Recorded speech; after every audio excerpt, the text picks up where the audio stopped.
Today we're going to be talking about getting your first DevOps job at an MSP. We'll cover the positives and the negatives of working for an MSP, and we'll talk about whether or not I recommend you get a job, your first DevOps job, at a managed service provider. Let's dive in.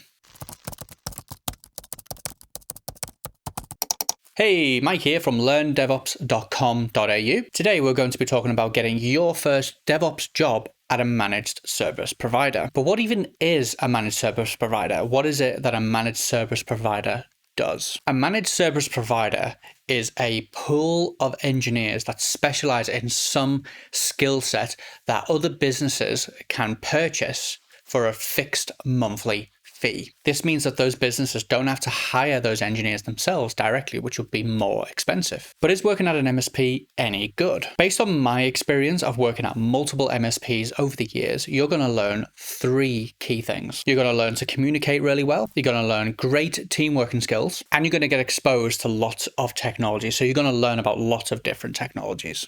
You're also going to be exposed to a lot of negatives as well, but we'll get to those at the end of the video. First, let's start with those three things that you're going to be exposed to. Communication is very important, and it's going to shape how well you do in your career and life in general. One of the key things you're going to learn to do is communicate client expectations and expectations to clients. That is, telling them what you can and can't do for them, especially after the contract has already been signed. You're going to learn how to juggle multiple communication channels, telephone, IMs, ticketing systems, emails. You're going to have to learn how to communicate via multiple platforms. And you're going to learn how to listen a lot, which is equally as important as talking when it comes to communication. Learning to communicate is going to be something that not only helps you in your career, but for the rest of your life. Item number 2 on our list is teamwork. You're part of a team now. And that means getting knee-deep in lots and lots of work and fires. Yes, fires, I did say fires then. At an MSP, everyone has to come together and everyone has to know a little bit about everything that's going on with all of the clients that your MSP looks after. There is little to no specializing. Everyone gets involved with everything. Everything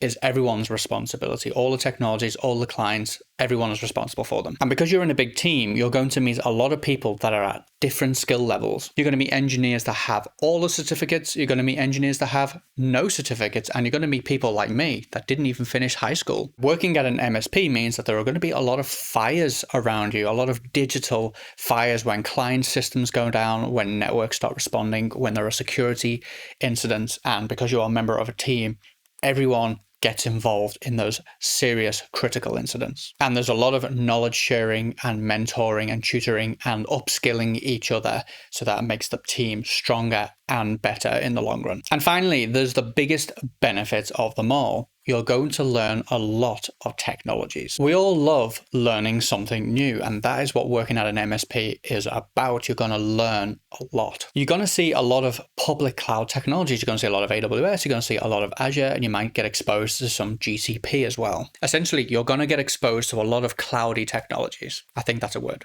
It's a word now. And you're going to learn at least one programming language, and that's going to either be Python, Go, or Bash. I pretty much guarantee it. And of course, you'll get exposed to some really state-of-the-art technologies such as Kubernetes, Docker, and serverless. And there are going to be other cool concepts as well, such as continuous integration, continuous delivery, observability, and agile software development. In my opinion, getting to learn a lot of different technologies at an MSP is one of the biggest highlights of working at one. Okay, so now for the not so fun part of working at an MSP, the negatives. I'm going to avoid trying to be too negative here. I'll try and make it as positive as I can, but unfortunately, there are problems when working at an MSP that you definitely have to be aware of. The first item is you're going to see a lot of bad IT. Something's wrong with my computer. Have you tried turning it off and on again? That means you're going to see a lot of ClickOps. You're going to see a lot of manual things being done in the AWS UI. You're going to see things that get done by hand, and there's going to be no automation, and there's going to be no code, which is pretty bad IT. You'll see a lot of temporary fixes, those kind of fixes that you just temporarily put in place with a bit of gaffer tape or a bit of duct tape. And of course, they're still there 2 years down the line and no one knows that they exist anymore. And you're going to experience just plain old bad ideas, stuff that's been done in the past and stuff that's being done right now. And during an outage in the middle of a critical incident, it's going to drive you up the wall, going down a rabbit hole for days, trying to work out how everything's implemented. You'll also find that security is basically non-existent. Unfortunately, you will find things like secrets being contained in code, in plain text. You'll find that users within an organization will just pretty much have full administrative access. They'll just have root access. Access control will just be really manual, really click-opsy, and you won't really know who has access to what. Encryption won't be a thing. They might be using HTTPS on the very front end because browsers sort of force them to do that. But once you get beyond the load balancer, you're pretty much not going to see any encryption anywhere. Backups will have been failing for a long time or will have never have ever been tested, which is actually the exact same thing. That is to say that if you've done a backup and you've never tested it, you've never done a mock recovery of that backup, then you don't have a backup. You might be asking, can it get any worse? And I'm afraid it can, because documentation is a lie. You'll soon pick up one of the core truths of IT in today's world, and that is that most knowledge exists in the head of just a few people within an organization. You'll discover that SOPs, or standard operating procedures, are just out of date and old to the point of actually being dangerous. And when you actually come to actually write documentation, you'll find that very little time is actually given to that task. And finally, I want to touch on a topic that is very, very serious, and that is stress and burnout. These are two concepts that you have to make yourself very aware of before you go into an MSP environment. There's a lot of work to be done at an MSP, which means that you're going to be under the pump. There's going to be a lot of stress put on you and a lot of demand put on you to get a lot of work done in not a lot of time. This means that you're going to be getting stressed out a lot, and the stress will build.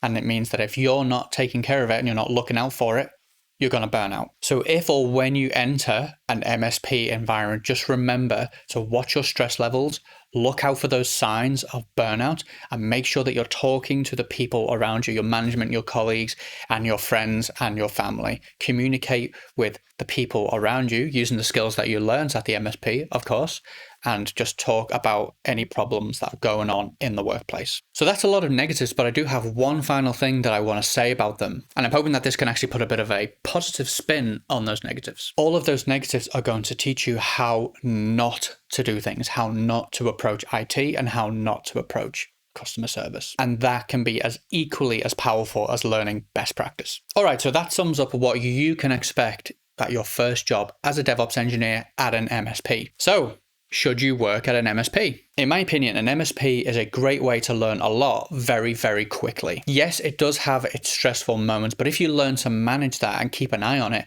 it can actually be a very good thing. And yes, burnout is a real thing. It's a very real and dangerous thing, but if you watch the signs for it and you take a break before it hits, you'll be absolutely fine. Okay, please let me know in the comments down below on the YouTubes whether or not you work at an MSP or have worked at an MSP. What are your thoughts? Did you love it? Did you hate it? How long did you last?